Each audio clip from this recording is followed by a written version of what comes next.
Meenakshi Music Studio.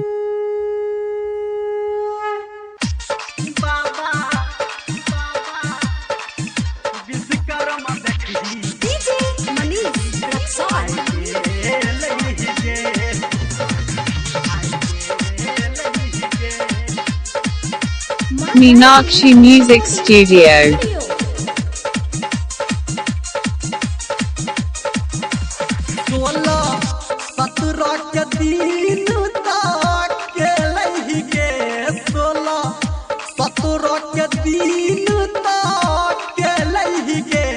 बाबा विश्वकर्मा देखी आई के लही गे बाबा विश्वकर्मा देखी आई के लही गे 16 Meenakshi Music Studio.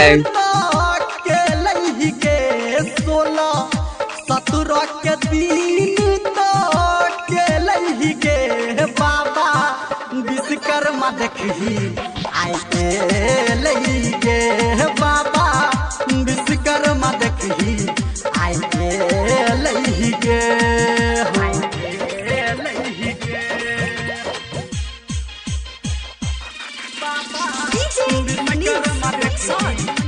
Meenakshi Music Studio.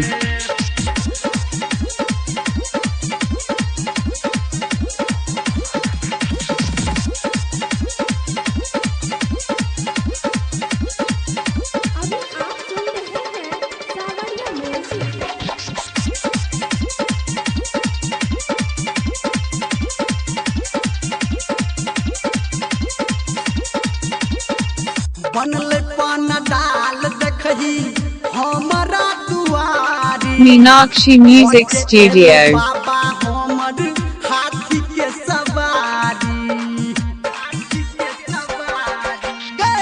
बनल पान डाल देखही हमारा दुआरी पके एल बाबा हमर हाथी के सवारी घोड़ा गाड़ी आ सफारी देखही बंद भेल गे घोड़ा गाड़ी आ सफारी देखही बंद भेल गे Meenakshi Music Studio. देखही आए के लही गे बाबा विश्वकर्मा देखही आए के लही गे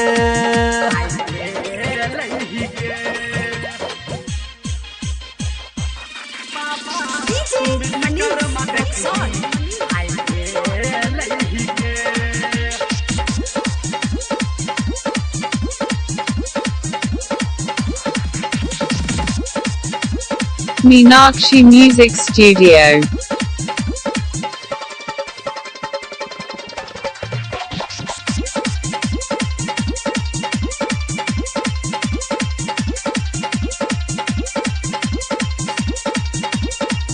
दाढ़ी वाला बाबा के महिमा महान छे एकरे कृपा से भैया दुनिया जहान छे हे हो दाढ़ी वाला Meenakshi Music Studio.